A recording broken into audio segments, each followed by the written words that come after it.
Bueno, ¿qué tal? Buenos días a todos, a todas. La clase de hoy, como bien dijo Nora recién, consta de dos partes. Ustedes ya en la primera parte estuvieron trabajando las cuestiones vinculadas a la negociación colectiva y las características que asumen los convenios colectivos de actividad y cómo estos marcos se adoptan principalmente para lo que conocemos como los trabajadores asalariados formales, quienes están bajo los paraguas de los convenios.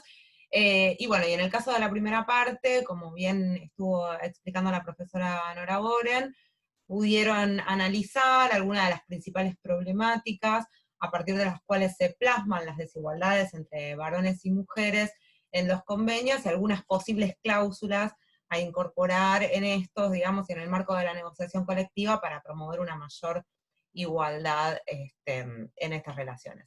En el caso de esta segunda parte, lo que nos interesaba era abordar otro tipo de problematización vinculada a la negociación colectiva que tiene que ver, en este caso, con lo que sucede con aquellos que se encuentran por fuera de estos marcos regulatorios y que son principalmente los y las trabajadores no asalariados. En este caso nos interesaba retomar en principio, como bien tienen ustedes ahí en la literatura para la clase de hoy, algunas de las problemáticas centrales que vienen atravesando al mundo del trabajo actual, ponernos un poco en contexto, y van a ver que ahí también se retoman algunas de las discusiones que nosotros fuimos trabajando en la cursada, fundamentalmente en parte de las primeras clases, pero conceptos como la idea de hecho social total de Meda, o bien de trabajo clásico y trabajo ampliado de De la Garza, están recuperadas también para esta parte de la clase de hoy, ¿no? Entonces, en primer lugar, si nos situamos en contexto, una de las cuestiones que nos interesa reforzar es que la historia reciente, tanto en nuestro país, pero también como un fenómeno que se viene dando a nivel global, se encuentra atravesada por múltiples complejidades y sobre todo transformaciones de lo que a grandes rasgos podemos llamar la crisis de la sociedad salarial, ¿no? La crisis de este modelo fordista, no solo de organización de la producción, pero sino también como modelo societal que fuimos trabajando en clases anteriores, empieza a vislumbrarse a nivel global y con algunas particularidades en el caso de nuestro país, a partir de mediados de la década del 70, ¿sí? Entonces, ya trabajamos, digamos, como es a partir de este momento de la historia que empieza a instalarse un nuevo paradigma en términos de cómo organizar la producción y el trabajo, centrado en los métodos principalmente toyotistas de organización de la producción, pero que también a la par de esto se fueron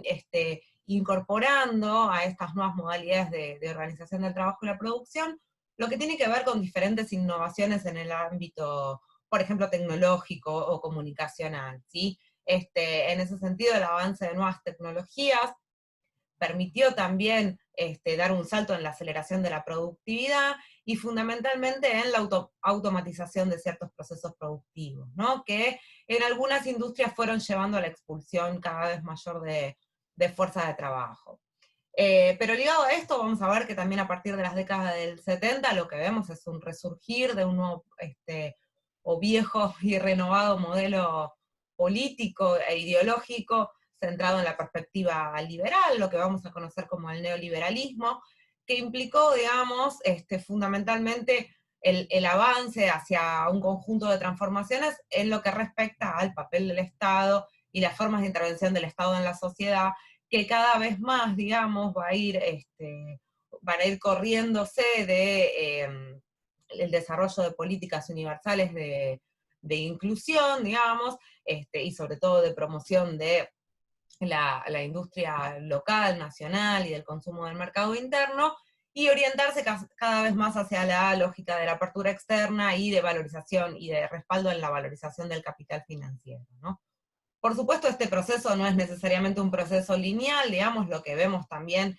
si pensamos en términos de la región sudamericana, es un fuerte avance de estas políticas desde la década del 70 hasta principios del año 2000, luego, digamos, un cambio en la orientación acompañada de una nueva organización en términos geopolíticos que se dio con el armado del bloque de América del Sur y de distintos gobiernos de corte progresista que centraron nuevamente sus políticas en el desarrollo fuerte del Estado, la promoción del consumo interno, de la industria nacional y sobre todo en la construcción también de un eje internacional centrado en el posicionamiento de América del Sur como un bloque, digamos, ¿no? Sabemos que los últimos años en Argentina, ligadas a la vuelta a este proyecto neoliberal, pero lo mismo sucedió en países, por ejemplo, como Brasil o Ecuador, y más tardíamente en Bolivia, a partir del golpe de Estado, bueno, se dieron estos cambios en términos políticos que también llevaron a una fuerte regresión en lo que respecta a los distintos indicadores sociales y fundamentalmente del mercado de trabajo, que son los que nos interesan trabajar en esta clase, ¿no? A ver, entonces como un contexto general, que también han trabajado con el profesor Diego Cuartuli en la clase de globalización, nos interesaba destacar en esta parte de la clase de hoy, cómo lo que se viene observando, sobre todo desde, como decíamos, mediados de la década del 70, es un avance en términos de precarización del trabajo. ¿Sí? ¿Qué quiere decir esto? Bueno, por un lado, que aquella relación salarial, formal, ligada a derechos, generalmente de trabajos asalariados insertos en la industria, ¿no? El modelo que de Lagarde se explicaba como trabajo clásico, empieza a resquebrajarse, ¿no? Entonces, ¿qué es lo que aparece cada vez más en el mundo del trabajo? Bueno, el desarrollo de un conjunto de múltiples ocupaciones precarias, algunas de ellas dadas por el avance de la informalidad laboral, ¿no? Tengamos en cuenta, por ejemplo, que a principios del siglo XXI en Argentina, 1 de cada 2 trabajadores asalariados era trabajador informal, y esto se ligaba también a un importantísimo nivel de desocupación que rondó el 22-23% hacia el año 2002, ¿no? Entonces, por un lado se ve el crecimiento del trabajo informal, pero también a la par de eso, no solo de trabajadores asalariados informales, sino de un núcleo, digamos, duro de trabajadores cada vez más amplio, de lo que llamamos cuentapropistas, o dicho de otra manera, que se encuentran por fuera de la relación capital-trabajo. Digamos, si bien en Argentina, y uno rastrea más a lo largo de la historia, existió tradicionalmente un sector fuerte de cuentapropistas, lo que caracterizaba a este sector, previo al avance del neoliberalismo, es que generalmente eran trabajadores por cuenta propia, de oficio o bien profesionales, ¿sí? Esto puede ser desde plomeros, electricistas, carpinteros, abogados, abogadas, contadoras, etc. ¿Qué es lo que empieza a pasar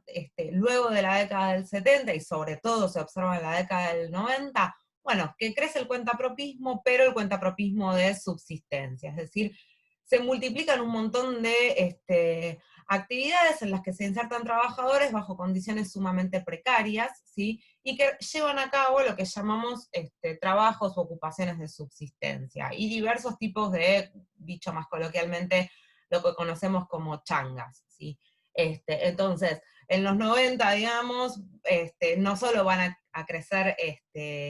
estos trabajadores que, por ejemplo, se dedican a la remisería, a la jardinería, o a estos oficios que mencionábamos hace un rato, sino también otra multiplicidad de ocupaciones como puede ser la venta ambulante, el cartoneo,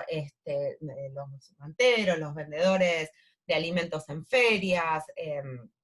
los trabajadores familiares, etcétera, etcétera, ¿no? Ocupaciones, digamos, que no es que nacieron de un día para otro, pero lo que uno empieza a ver es que ese mercado de trabajo local se fragmenta cada vez más, y sobre todo se precariza, ¿no? Entonces, cuando hablamos de precarización, nos referimos, digamos, a un conjunto de dimensiones, ¿no? Primero, uno puede pensar la precarización vinculada a la baja de los niveles salariales. Hay varios autores y autoras que analizan cómo en las últimas décadas trabajar ya no significa, digamos, estar integrado socialmente, ¿no? Sino que hoy uno puede tranquilamente trabajar y trabajar en múltiples ocupaciones y continuar estando en una situación de pobreza o bien desafiliado de múltiples instituciones de protección social. Uno puede ser trabajador y no solo tener bajos ingresos, sino también el hecho de ser informal implica estar por fuera de el conjunto de protecciones como puede ser el acceso a aportes jubilatorios, a una obra social, a vacaciones pagas, a licencias por maternidad o paternidad, o a licencias por enfermedad, a tener una aseguradora de riesgos del trabajo, etcétera, etcétera, etcétera, ¿no? Es decir, un amplio marco de desprotección en relación a las instituciones de regulación y protección social que se fueron construyendo a lo largo del siglo XX. Y en similar situación a los trabajadores informales se encuentran aquellos trabajadores por cuenta propia o no asalariados, ¿sí? Es decir, si bien durante la década del 90 se desarrollaron algunos dispositivos para garantizar aunque sea un piso mínimo de protecciones, como es la inscripción en el monotributo, o como se desarrolló ya en la primera década del 2000 el instrumento del monotributo social, digamos, son formas estas de registro que permiten acceder a protecciones parciales, y a las cuales no todos los trabajadores están habilitados a acceder, fundamentalmente aquellos que se encuentran en una mayor situación de pobreza y con acceso a menores ingresos, ¿no? Ahora bien, entre estos marcos de protección, un marco central que nos interesaba destacar para pensar la clase de hoy, tiene que ver con las posibilidades de acceder a los beneficios que brindan los convenios colectivos de trabajo y de formar parte de la negociación colectiva, ¿sí? A ver, podemos pensar que este proceso de heterogeneización de la clase trabajadora que se viene desarrollando desde las últimas décadas del siglo XX, ha puesto entonces también en jaque, digamos, al concepto propio de representación sindical y ha implicado un conjunto de desafíos para las organizaciones sindicales tradicionalmente abocadas a la representación de los y las trabajadoras del mundo asalariado formal, ¿no? Entonces, lo que encontramos, por un lado, es un mundo del trabajo cada vez más heterogéneo y con más trabajadores y trabajadoras desafiliados de estas instituciones de protección social, entre ellas del acceso a la protección sindical, pero al mismo tiempo, digamos, una carencia desde los propios marcos regulatorios y desde las estrategias de representación de los distintos sindicatos para abordar, digamos, e incorporar a este conjunto de trabajadores y trabajadoras a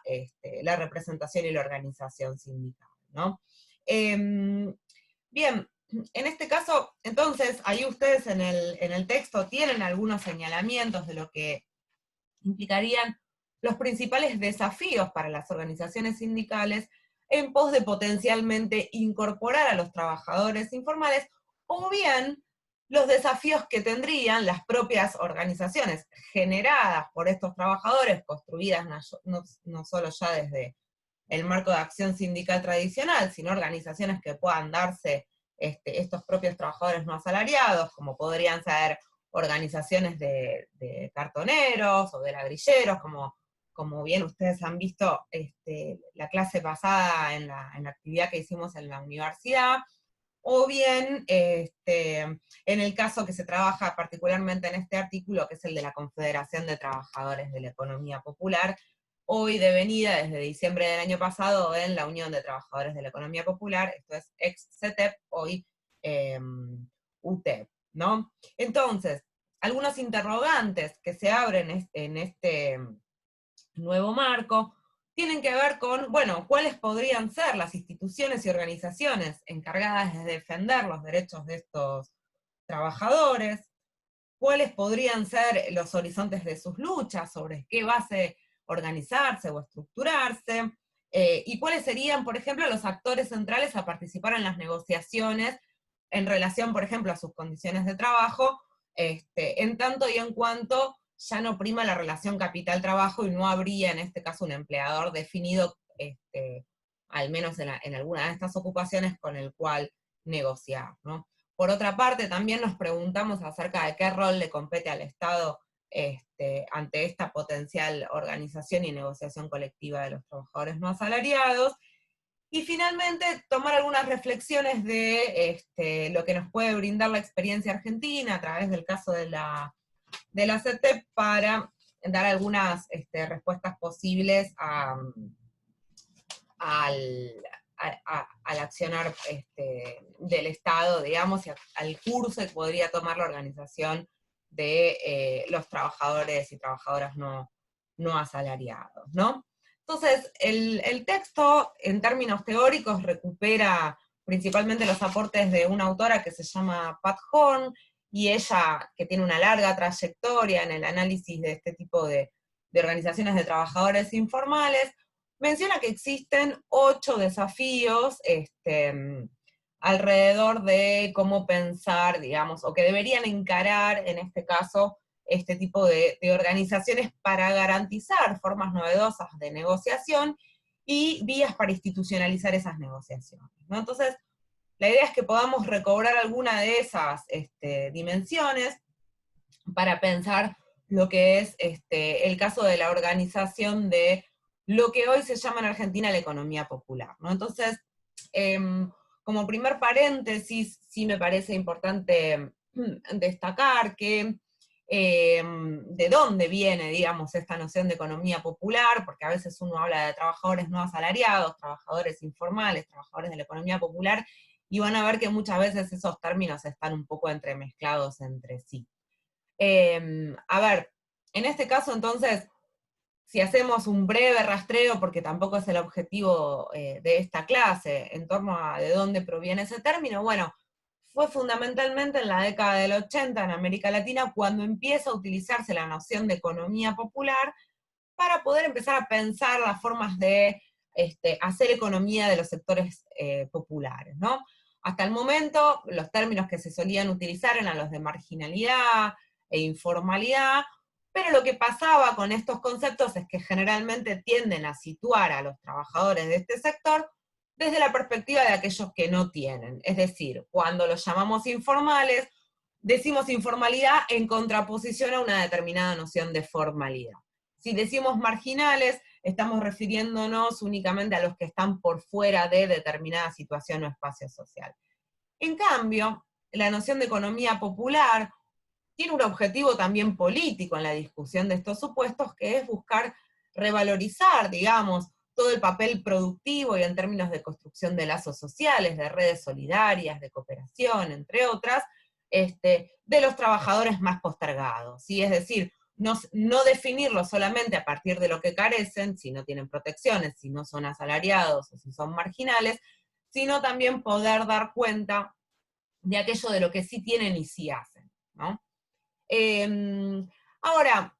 lo interesante de la noción de economía popular es que empezó a ser puesta fundamentalmente en la arena política, en la arena pública, a partir de la acción de un conjunto de organizaciones sociales que fueron confluyendo en la Confederación de Trabajadores de la Economía Popular y que se propusieron como objetivo el desarrollo de una organización sindical de este sector, ¿sí? Es decir, la CETEP se va a consolidar en el año 2012, pero no nace de la nada, sino que empieza a recuperar trayectorias previas de organización de los sectores populares y algunos objetivos políticos en términos de la sindicalización, que tienen que ver con recuperar la vasta trayectoria que tiene en Argentina el movimiento obrero y el movimiento de trabajadores, y la fuerte presencia que el sindicalismo ha tenido en nuestro país a lo largo de la historia, ¿no? Entonces, una de las primeras cuestiones en términos de disputa política de la CETEP va a tener que ver con luchar por el reconocimiento de este sector en tanto trabajadores, ¿no? Si hasta el momento las organizaciones y los movimientos sociales solían hacer referencia a estos trabajadores, y mismo desde la política, ¿no? Y desde las políticas públicas sobre todo, como desocupados, desempleados, informales, o bien excluidos, lo que busca hacer la CETEP a través de poner sobre la mesa la idea de trabajador de la economía popular, es decir, bueno, miren, estas no son solamente personas vulnerables a las que hay que asistir, sino que son personas que trabajan, que aportan un valor económico y social al conjunto de la sociedad, y por ende es necesario que las reconozcamos en tanto trabajadores. ¿Y por qué es tan importante el reconocimiento en tanto trabajadores? Bueno, centralmente podemos pensar porque el conjunto de los marcos de protección social y de representación colectiva estuvieron armados en nuestro país y se encuentran institucionalizados bajo la figura del trabajador o trabajadora asalariada, ¿no? A través del trabajo, como ya fuimos viendo en las clases anteriores, uno no obtiene solamente una remuneración, sino que puede acceder a un conjunto de derechos y protecciones sociales que garantizan tanto el presente como las situaciones de inactividad forzosa, como el futuro, digamos, ¿no? Entonces, buscar anclar la idea de los sectores no asalariados como trabajadores de la economía popular es buscar poner el énfasis en el trabajo. Y poner el énfasis en el reconocimiento de estos sujetos como trabajadores implica en este caso para la CETEP, disputar entonces que estas organizaciones tienen derecho también a tener organizaciones de representación sindical y a luchar por el acceso a este conjunto de derechos y protecciones, entre los cuales se encuentra el derecho a la negociación colectiva y al establecimiento de un conjunto de condiciones de trabajo, ¿no? Ahora bien, llevar a cabo la representación sindical en este sector no es un camino sencillo, ¿no? Y ahí es donde vienen a colación, si quieren, las 8 dimensiones a las que hacía referencia hace un ratito, y que están situadas en la problematización teórica del artículo que tienen para leer para hoy, ¿no?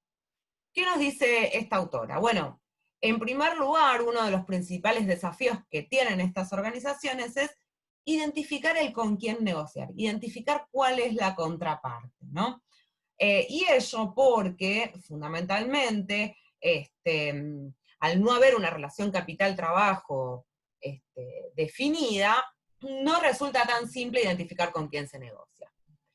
Vamos a tomar algunos ejemplos, ¿no? Por ejemplo, los vendedores ambulantes, digamos, la mayor parte de ellos trabaja por su cuenta, compra generalmente en mayoristas de Once o de La Salada o distintos centros de provisión aquello que va a vender, y luego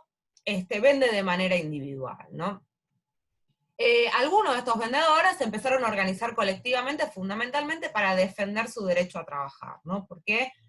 como saben, estos trabajan en la vía pública, y al no estar regulado su trabajo y a estar criminalizado, generalmente la respuesta estatal tiende a ser la represión y la criminalización. Bueno, ahora bien, estos trabajadores se organizan y disputan por derechos de trabajo. Por ejemplo, para tener un régimen de regularización, para ser reconocidos por la ley, para poder pagar impuestos y tener derecho a trabajar, entre otras cuestiones,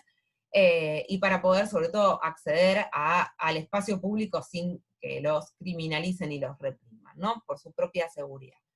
Bueno, pero ¿con quién negocian entonces los vendedores? No hay ahí un empleador definido, sino que en este caso la principal negociación se entabla con el Estado, ¿sí? Entonces ahí hay ya una tensión en relación a cómo se entabla la negociación colectiva en términos clásicos, como veían recién con la profesora Nora Goren. Otro caso puede ser los cartoneros, donde también tienen una negociación con el Estado para acceder al derecho a recolectar materiales reciclables, pero también ahí tienen otros intermediadores, como son los galponeros, digamos, que compran y venden materiales reciclables, o las propias industrias que se aprovisionan de esos materiales para ser reciclados y volver a ponerlos en valor en el circuito productivo, digamos, ¿no? Es decir, que estos trabajadores durante el desarrollo de sus tareas, si bien no tienen un empleador definido, sí tienen, digamos, otros actores dentro de las cadenas de valor de las cuales participan, con los cuales pueden establecer formas de negociación,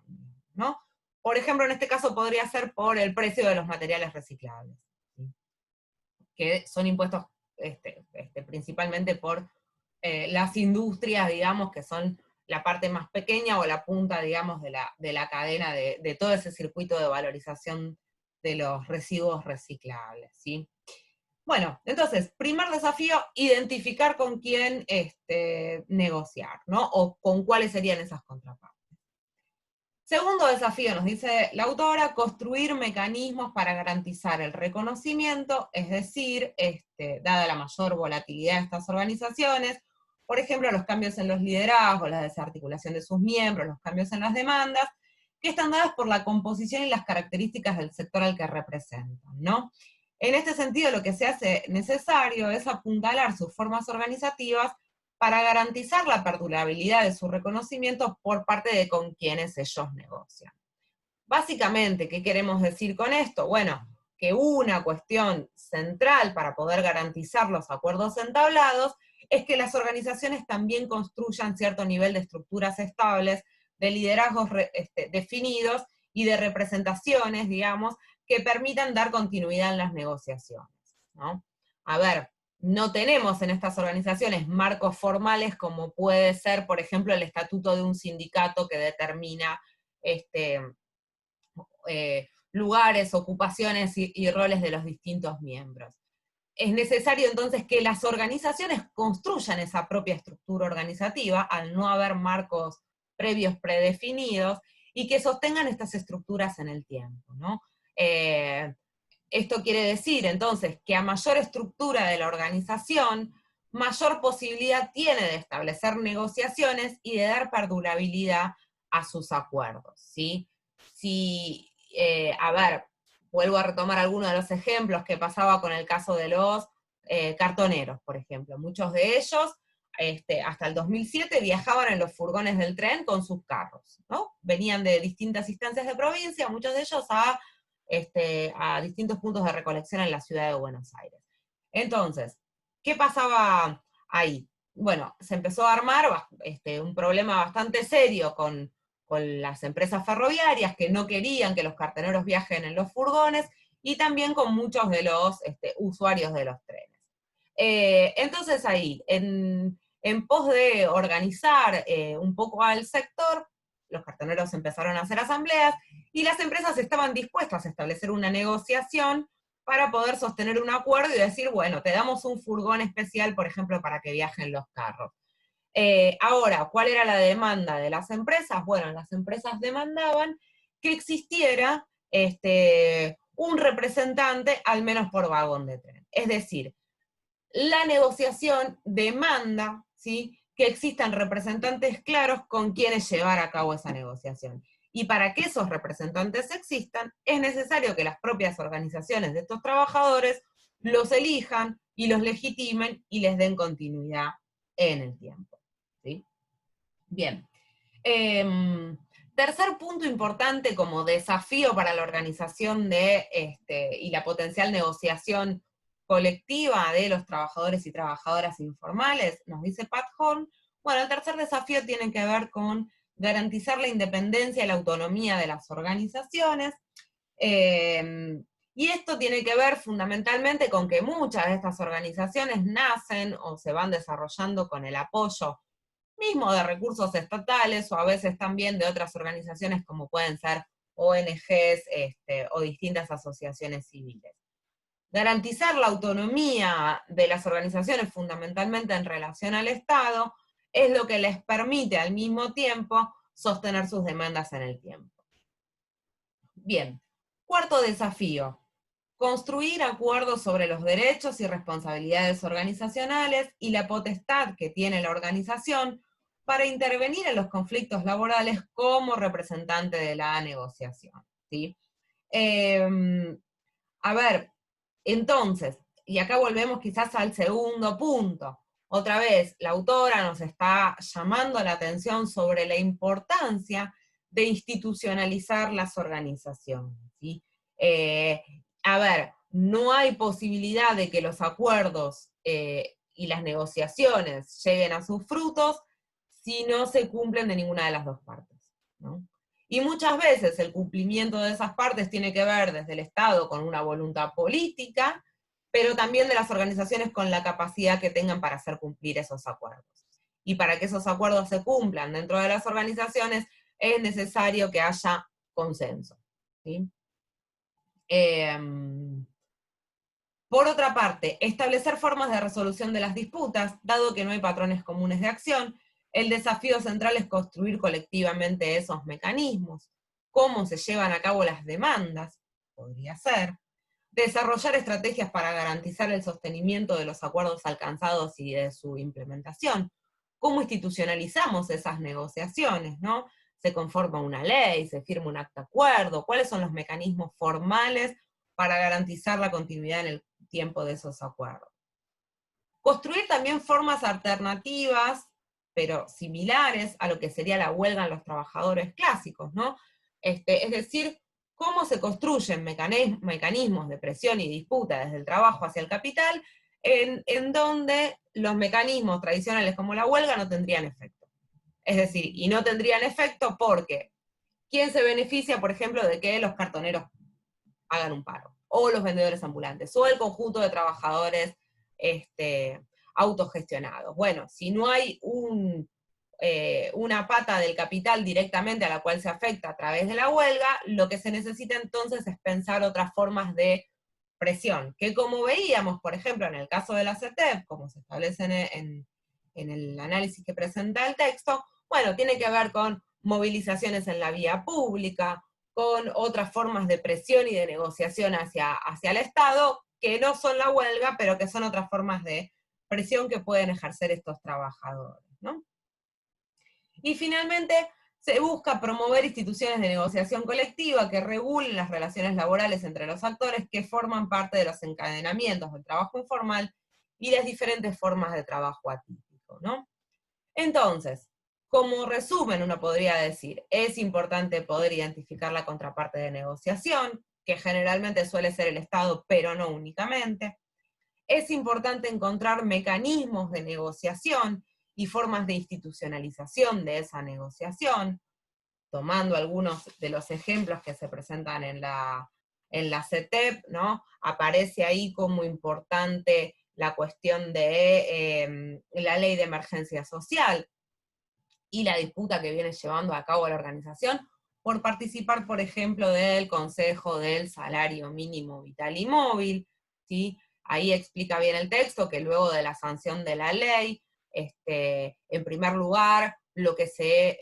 obtuvo fue un reconocimiento formal legal en torno a la figura del sujeto trabajador de la economía popular. Esto no es una cuestión para nada menor, ¿no? Hay un reconocimiento normativo entonces de que estos trabajadores son trabajadores y no necesariamente o únicamente sujetos en situación de pobreza que necesitan ser asistidos a través de alguna política social de transferencia de ingresos, sino que son trabajadores que producen y que aportan valor económico y social a través de sus trabajos y sus oficios, digamos, ¿no? Entonces, a partir de la ley se reconoce al sujeto trabajador, pero también se consiguió otro avance, otro logro muy importante, que fue lo que se conoce como el salario social complementario. Esto es una prestación económica, digamos, para los y las trabajadoras de la economía popular, que equivale al 50% del salario mínimo vital y móvil, entendiendo que los ingresos que perciben la mayor parte de estos trabajadores se encuentran muy por debajo del salario mínimo, digamos. Lo que busca el salario social complementario es establecer una igualación en términos de ingresos que permita que no existan más trabajadores pobres, digamos, ¿no? Por otro lado, la ley establecía también la construcción de un registro de trabajadores de la economía popular, que fue bastante demorado, se acaba de lanzar en las últimas semanas, y que, bueno, esperemos también que contribuya a construir información específica sobre este sector, digamos, ¿no? Y avanza la ley también en la posibilidad de construir una obra social propia de los trabajadores de la economía popular, y en fomentar, digamos, el desarrollo de nuevas protecciones sociales de las cuales estos se encuentran excluidos, ¿no? Ahí existe en Argentina, como mencionaba hace un rato, la herramienta del monotributo social, que permite acceder a aportes jubilatorios y a una prestación de salud, pero sin embargo, digamos, sigue siendo el acceso a la jubilación mínima y a la prestación del plan médico obligatorio, por lo cual hay un montón de coberturas que quedan excluidas en ese caso, y tampoco existen todavía regímenes de protección que alcancen otros derechos, como puede ser el de vacaciones pagas, como puede ser el de asignaciones familiares, o el de el acceso a licencias por maternidad, paternidad o enfermedad, ¿no? Haciendo la salvedad que en relación a las asignaciones familiares, sí, Argentina tiene una de las políticas de mayor envergadura a nivel latinoamericano, que es la asignación universal por hijo, que principalmente tuvo como objetivo justamente brindar este derecho a aquellos trabajadores o bien asalariados informales o fuera de una relación de empleo que alcanzan a más de 2,5 millones de trabajadores en el país, por lo cual es un universo nada desdeñable, ¿no? Bueno, en este sentido, digamos, vemos cómo el marco de la negociación colectiva en nuestro país se enfrenta a un conjunto de desafíos, algunos de ellos centrados centralmente en las desigualdades que están cristalizadas en el mundo del trabajo asalariado formal, que son, digamos, quienes mayor acceso tienen a estos beneficios, pero que al mismo tiempo, como bien señaló Nora,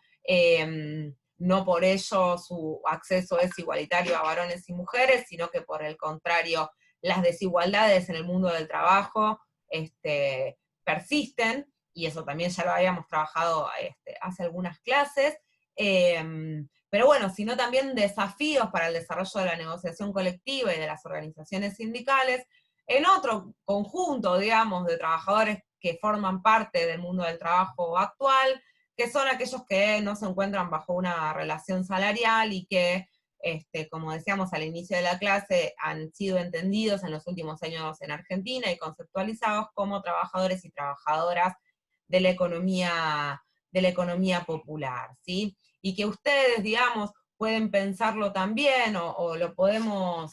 reflexionar en torno a qué implica este concepto, desde lo que había propuesto de la Garza cuando hablaba del concepto de trabajo atípico, ¿no? Es decir, a ver, en estos casos nos referimos como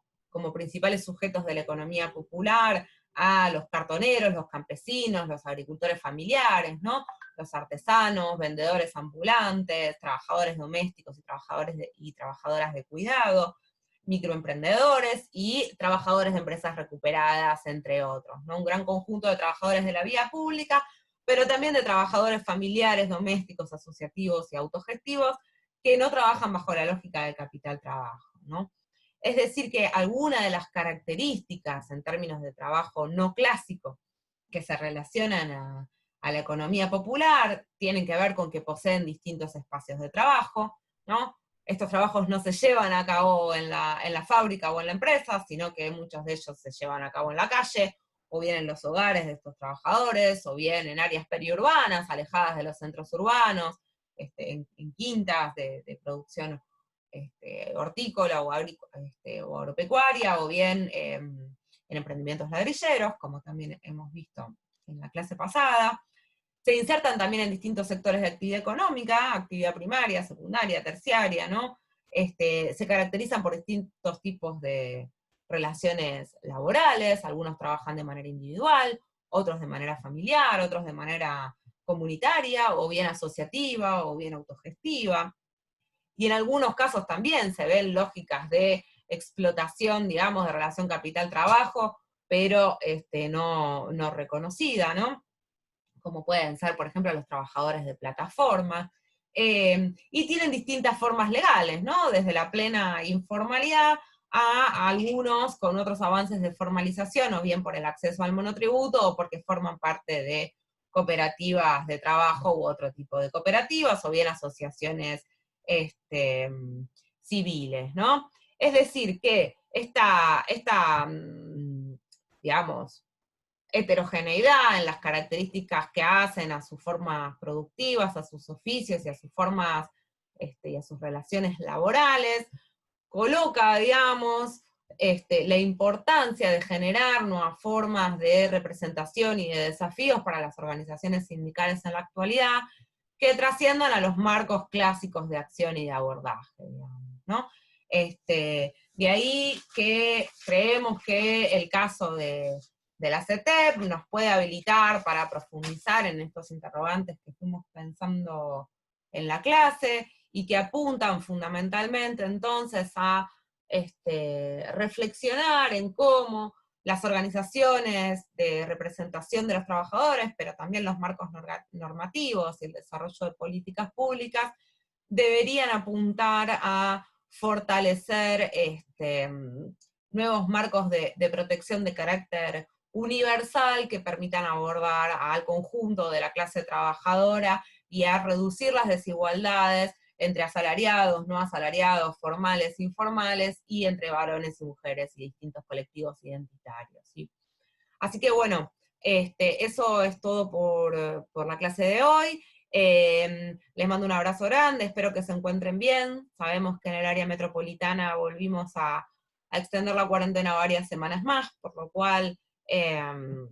bueno, esperamos que puedan estar transitando este contexto de la mejor manera posible. Y nos vemos la clase que viene en nuestro encuentro virtual, ya casi para ir cerrando este cuatrimestre. Cualquier duda, sepan que estamos en contacto vía mail o a través del foro del campus. Bueno, hasta luego.